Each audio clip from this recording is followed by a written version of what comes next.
오늘 본문을 기록한 사도 바울은 로마서 10장에서 이렇게 말씀하고 있습니다. 내가 만일 내 입으로 예수를 주로 시인하며 또 하나님께서 그를 죽은 자 가운데서 살리신 것을 내 마음에 믿으면 구원을 받으리라. 사람이 마음으로 믿어 의에 이르고 입으로 시인하여 구원에 이르느니라.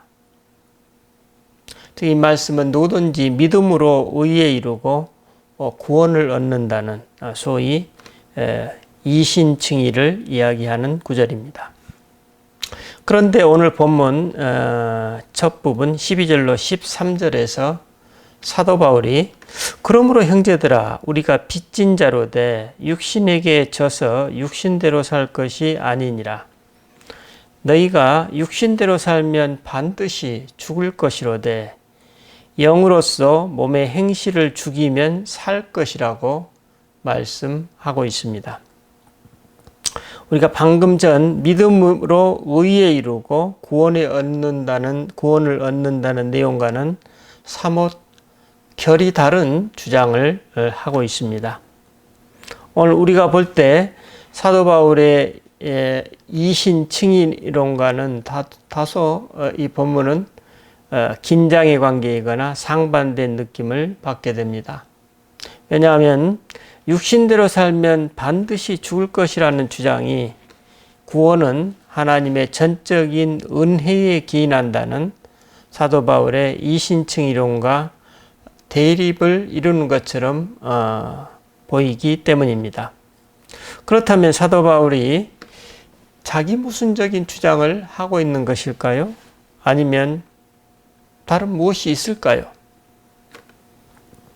우리가 만약 하나님의 은혜를 지나치게 강조하게 되면 우리의 노력과 행위는 작아지게 되고 그러면 우리는 어쩌면 나르시시즘적인 자기애에 빠지게 될 것입니다.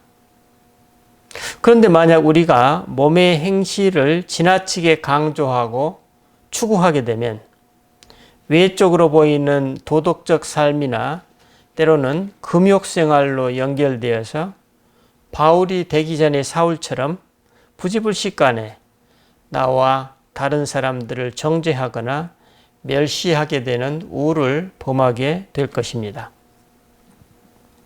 오늘 여러분은 하나님의 은혜와 인간의 노력 간의 이 긴장과 갈등의 상황을 어떻게 받아들이고 계십니까? 그리고 이 문제를 어떻게 처리하고 응답하고 계십니까? 사도 바울은 우리들의 이런 곤란한 입장과 상황을 마치 알고 있기라도 하듯이 14절로 17절에서 그리스도 예수를 통한 자신의 하나님 체험을 토대로 우리들의 그 질문에 차분히 설명, 응답하고 있습니다. 먼저 14절입니다. 무릇 하나님의 영으로 인도함을 받은 사람은 곧 하나님의 아들이라. 사도 바울은 이 시점에서 12절로 13절에 성령과 육신 간의 대조에서 이제 성령과 아들됨 혹은 자녀됨의 상관관계로 자신의 설명을 전환시키고 있습니다. 즉 방금 육신대로 살지 않고 몸의 행실을 죽이라는 자신의 권면을 설명하는 한 방법으로서 소위 양자론을 도입하고 있습니다. 바울 당시 이 당대의 독자들은 하나님의 아들이라는 용어의 그 의미에 대해 이미 익숙한 사람들이었습니다. 당대의 하나님의 아들들은 율법을 잘 지키는 이스라엘 백성만을 의미했습니다. 즉 하나님의 자녀는 정결하고 불결한 음식을 먹지 않는 정결례를 잘 준수하는 사람들, 또 율법을 확고하게 고수하면서 하나님의 언약에 대한 충성심을 보이는 사람들로 인식되었던 것입니다. 따라서 당시 로마의 신앙인들은 바울의 이 함축된 대비를 잘 이해할 수 있었을 것입니다. 즉 하나님의 아들들을 정의하는 데 있어서 사도 바울은 하나님의 아들됨을 이제 육신을 따른 그 이스라엘보다도 훨씬 더 넓은 범주, 곧 하나님의 영에 의해서 아브라함과 했던 열방에 대한 언약이 있었죠. 하늘의 별처럼 너희 자녀들을 그렇게 많게 하시겠다. 그 언약을 포괄하는 것으로 지금 재정의하고 있습니다. 한마디로 하나님의 아들은 하나님의 영에 의해 인도함을 받는 이 세상 모든 사람들로 규정하고 있습니다. 그래서 하나님의 영으로 인도함을 받는다는 것은 성령의 이끌림에 따라 윤리적 삶은 물론이거니와 마음의 깊은 정서적 차원까지의 온전한 통합을 의미합니다. 그러므로 그것은 회심 이전의 사울처럼 어떤 문자적 요구를 준수하는 차원이 아니라 그 문자적 요구를 넘어서는 분명한 어떤 내적 동의와 깊은 공감을 동반한 삶의 선택과 그 궤적을 말합니다.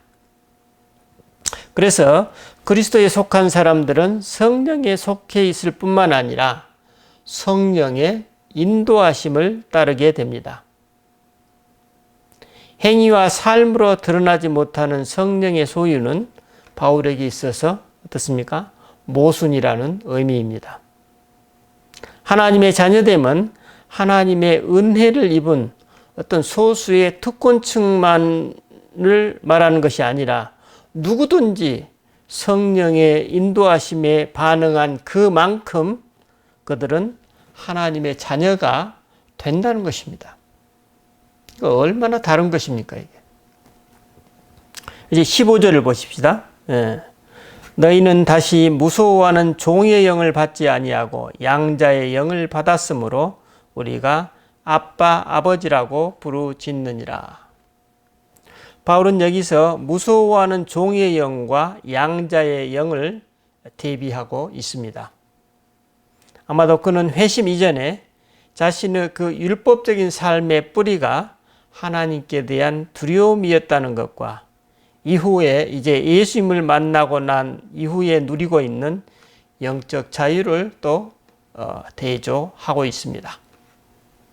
그런데 그 대조는 신앙인들의 양자됨을 통해서 이루어진다는 것입니다. 당시 로마법에 따르면 입양된 아들의 권리는 친아들의 권리와 다르지 않다고 합니다. 그런데 우리가 알고 있듯이 당시 종의 신분과 아들됨의 신분은, 즉 자녀됨의 신분은 개인의 자유와 사회적인 삶에 있어서 매우 큰 차이를 가져오게 됩니다. 물론 종들도 가정 내에서 상당히 중요하고 영향력 있는 위치를 가질 수는 있지만 그러한 종은 자유가 없는 노예였고 그런 종은 자신들의 삶을 다른 사람들의 요구에 따라서 움직여야만 했습니다.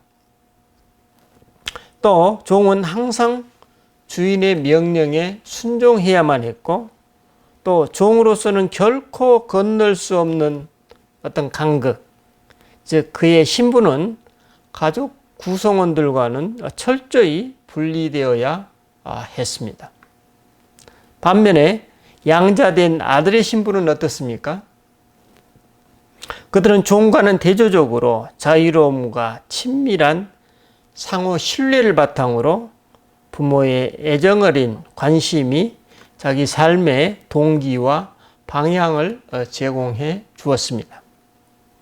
그러므로 이러한 자녀의 행위는 법에 의한 것이라기보다는 자발적인 아버지에 대한 사랑에 의해서 이루어지게 됩니다. 그러므로 아들됨의 삶은 자기 의무를 이제 무시하는 것이 아니라 그 의무를 지키는 헌신된 아들의 모습으로 드러나게 될 것입니다. 그럼에도 불구하고 아들됨에서 오는 보다 더 큰 자유가 뭡니까? 이 조언과는 다른 차원의 삶의 핵심 요소로 작용하게 됩니다. 이는 바울 자신의 체험, 즉 이전에 바리새적으로는 불가능했던 방식, 겨우 율법을 해석했던 차원의 삶에서 이제는 뭡니까? 성령 하나님과의 인격이 만나고 교감하는 차원의 삶, 즉 자유로운 하나님 자녀로서의 삶에서 그것이 나오고 있음을 알 수 있습니다.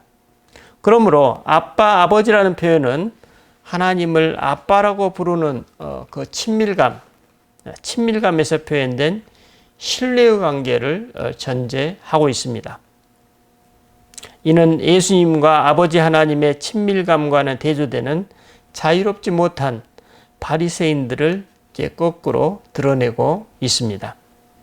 우리는 여기서 율법적 차원에서 드러나는 종의 순종과 거기에 수반되는 두려움을 짐작할 수 있습니다.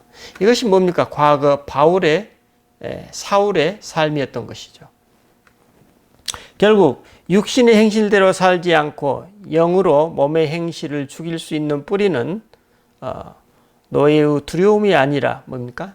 아들됨 혹은 자녀됨이라는 그 확고한 정체성과 그 정체성에서 나오는 아버지께 대한 깊은 신뢰에 있다는 것을 사도 바울이 설명하고 있는 것입니다. 이제 사도 바울은 16절에서 성령이 친히 우리의 영과 더불어 우리가 하나님의 자녀인 것을 증언하신다고 자신의 체험을 증언하고 있습니다. 이는 사도 바울이 예수님 만난 후에 오랜 기도 체험을 통해서 아마도 깨닫게 되었겠지요.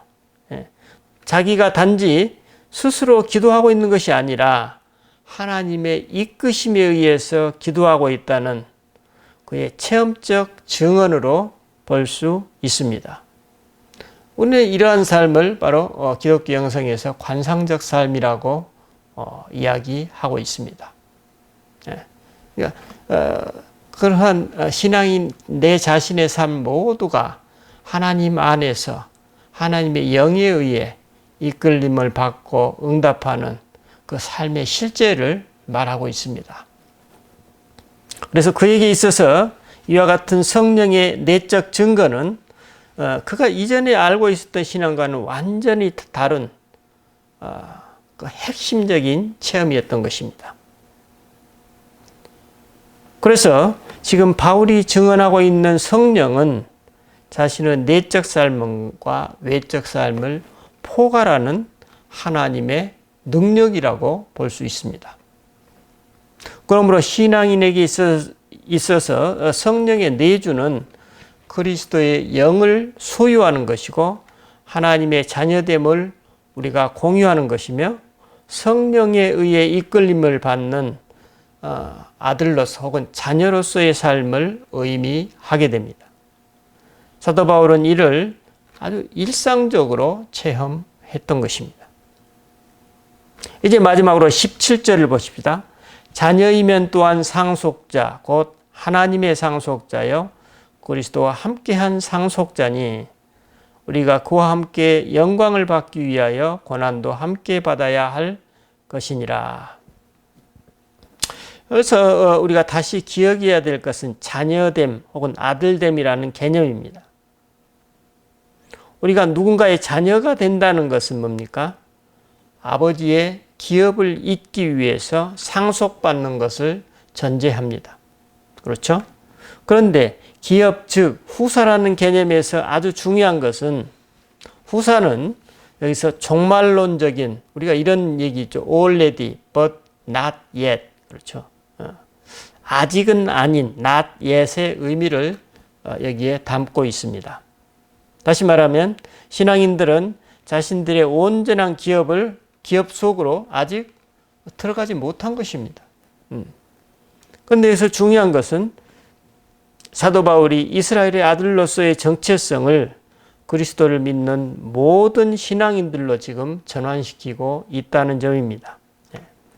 당시 이스라엘의 자기 이해는 뭡니까? 이스라엘이 주님의 후사가 되었다는 것이었습니다. 즉 이스라엘 백성들은 하나님의 것이 되도록 이 땅의 모든 민족 중에서 선택되었다는 것입니다. 이러한 이스라엘의 신앙의 핵심은 하나님이 이스라엘에게 가나안 땅, 그 약속의 땅을 기업으로 주셨다는 사실에 있었던 것입니다. 하지만 여러분 구약의 출애굽기에 보면 이스라엘 백성은 낮에는 구름 기둥으로 밤에는 불 기둥으로 하나님의 인도하심을 받았으나 그 와중에도 그들은 몇 번이나 가나안을 포기하고 다시 종살이 하던 애굽으로 돌아가려고 했습니다. 그처럼 반항과 우상숭배와 잘못을 수없이 저지르면서도 그런데도 그들은 포기하지 않았던 것입니다. 그런데 이 모든 일의 배후에 무엇이 있었을까요? 출애굽기 4장에 하나님께서 이렇게 이스라엘은 나의 맏아들이다. 나의 아들을 놓아 보내어 나를 예배하게 하라는 그 하나님의 말씀에 있었던 것입니다. 즉 이스라엘은 상속받은 땅에 마침내 도달하리라는 하나님께 대한 신뢰가 있었던 것입니다. 그래서 사도 바울은 이러한 이치를 이제 자신의 기독교 운동에 지금 차용하고 있습니다.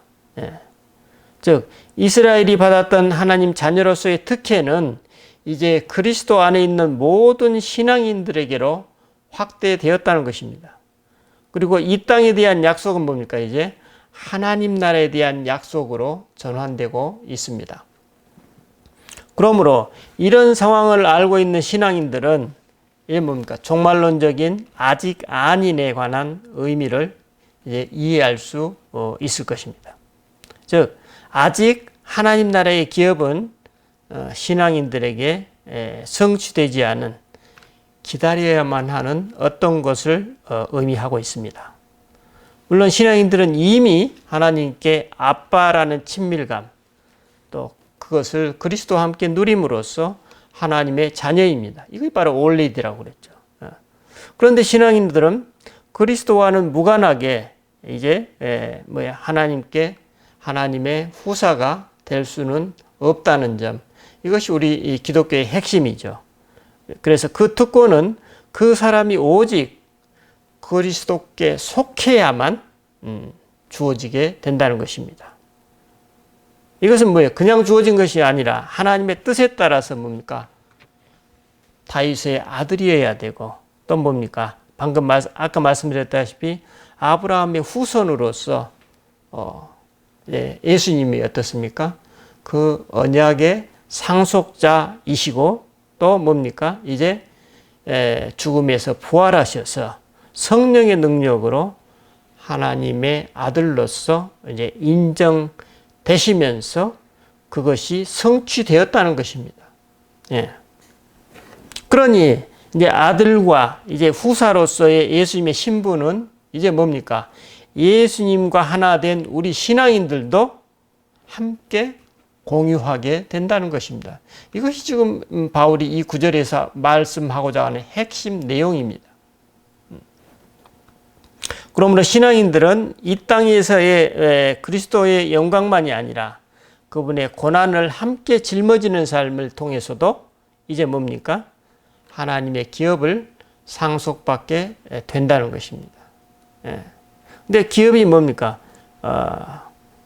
영광스러운 것만이 아니라는 것입니다. 고난도 함께 그 기업의 일부에 속한다는 것입니다. 다시 말하면 성령 안에서 신앙인이 경험하는 삶은 뭡니까? 꽃길도 가시밭길도 이것이 뭡니까? 있게 되는데 상호 이것이 무슨 긴장이나 갈등 관계가 아니라 지극히 그 꽃길과 가시밭길은 어떻습니까? 자연스럽고 당연하다는 것입니다. 그러므로 신앙인들이 그리스도의 영광의 약속을 붙드는 것, 우리가 온전히 그리스도에 되는 것은 단지 어떤 그분의 자녀됨만을 누리는 것이 아니라 그분의 고난과도 함께 나누는 삶이라는 의미입니다. 오늘 바울에게 있어서 그리스도의 영을 가진 사람들은 성령을 받고 또 자신의 전 삶과 행위에서 지속적으로 더 온전한 삶의 질을 추구하는 것이라고 볼 수 있을 것입니다. 우리가 애굽에서 가나안에 이르기까지의 여정을 오늘 본문의 맥락에서 우리가 살펴볼 수 있을 것입니다. 그걸 생각해 보면 광야의 사막은 여전히 육신의 유혹이 극심하고 그 유혹을 거부해야 하는 지금 오늘 우리 신앙인들이 살아가고 있는 이 땅의 세상이라는 것입니다. 하지만 우리 신앙인은 이제 구름기둥과 불기둥 대신 살아계신 하나님의 인격적 임재로서 성령을 이미 받았습니다. 그렇죠? 그럼에도 불구하고 우리 신앙인은 광야의 삶에서 오는 그런 유혹과 맞서기를 포기하고 종살이하던 애굽으로 돌아가려는 유혹을 자주 마주하게 됩니다. 이미 죄에서 떠났음에도 불구하고 다시 죄의 종이 되는 편이 훨씬 쉬워 보이는 때가 종종 있습니다. 이것이 바로 오늘 우리 이 세상을 살아가고 있는 우리 신앙인의 실존입니다. 그래서 그러한 삶에는 안타깝게도 더 이상 어떤 힘겨운 투쟁이나 더 이상 기대할 수 있는 어떤 상속에 대한 기대나 혹은 하나님의 임재나 예수님과의 친밀한 교제를 한다는 것이 어려운 상황임을 알 수 있습니다. 그러므로 신앙인이 걷고 있는 그 길이 아무리 험난하다 할지라도 사도 바울의 메시지에 여러분 놀라지 마십시오. 애굽에서 가나안으로 가는 길은 본래 늘 그렇다는 것입니다.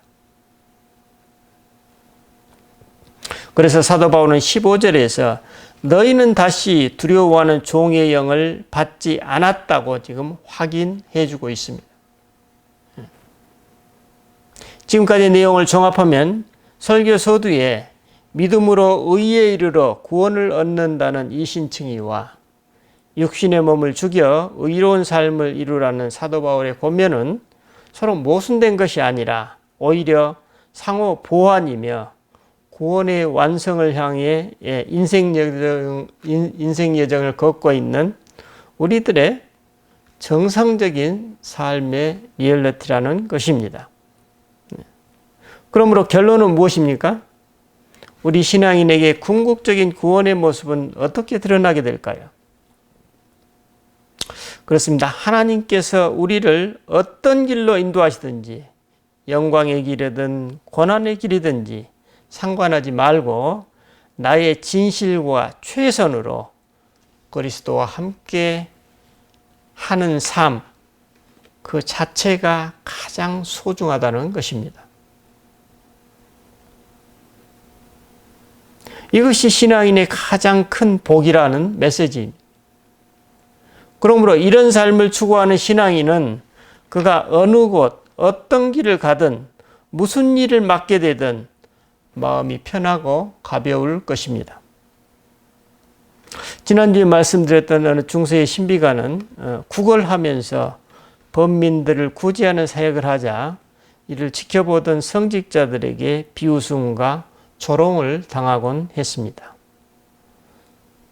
또한 그분이 맑은 그 영적 분별력으로 다른 사람들을 선대하고 가르치자 아무런 잘못이 없는데도 수차례에 걸쳐 종교재판에 회부되곤 했습니다. 그러니까 세상에 찌든 눈으로 세상에 찌들지 않는 분을 보자 그들은 의심과 두려움을 느꼈던 것입니다. 그럼에도 불구하고 그분은 감옥 속에서 자신을 찾아오는 사람들을 가르치고 영적 지도를 했고 또 변호사나 법정 대리인을 세워서 자신을 석방시켜 주겠다는 주변의 제의를 수락하지 않았다고 합니다. 그분은 하나님의 사랑 때문에 여기 들어왔으니 그분이 필요하시면 나를 꺼내 주실 것이라고 응답했던 것입니다. 하루는 어떤 사람이 그분께 죄수로 갇혀 있는 것이 괴롭지 않느냐고 묻자 이렇게 답변했습니다. 하나님 사랑 때문에 옥에 갇히는 일이 그처럼 나쁜 일로 보입니까? 그렇다고 합시다. 이 도시에 제 아무리 쇠창살과 쇠사슬이 많다고 해도 하나님 사랑 때문에 무엇이든 감수하겠다는 제 소망을 꺾지는 못할 것입니다. 라고 응답했다고 합니다. 또 그 무렵 죄수들이 전부 감옥에서 탈주한 사건이 일어났었지만 그분은 도주하지도 않고 그대로 남아 있었는데 이 모습을 본 사람들이 깊은 감동을 받았고 이제 거리에 화제가 되었다고 합니다. 여러분 사도행전에서 소개되고 있는 사도들의 삶이 그분을 통해 중세시대에 그대로 재현되고 있음을 알 수 있습니다. 그분은 또 당신이 만약 수도 생활을 위해서 수도원에 들어간다 할지라도 어떤 수도원에 가는 건 질서가 문란하고 개혁이 덜 된 수도원에 들어가서 괴로움을 더 받는 것이 더 많이 받아야 됐다는 것이 그분의 소원이었다고 합니다. 또 이전에 수도원에 갇힌 경험에 비춰봤을 때 과연 수사들이 자기에게 저지른 모든 그런 불의와 행패를 견뎌내리라는 것은 뭡니까? 깊은 신뢰심을 하나님께서 그분에게 주셨던 것이죠. 어떻습니까? 그분은 단지 그리스도의 아들로서 그 아들의 도리를 다 했던 것입니다. 하나님은 그분의 아버지이시기 때문입니다. 그렇죠? 그러므로 그분은 하나님의 상속자입니다. 하나님과 그분은 운명 공동체입니다. 그러니 그분의 길은 뭐예요? 이 세상의 이해관계와는 무관한 길이었습니다. 그분은 그저 그리스도와 함께 자기 자신의 길을 걸어갔던 것입니다. 자신의 모든 삶의 여정과 선택에 하나님의 손길이 늘 함께 하실 것이기 때문이었습니다.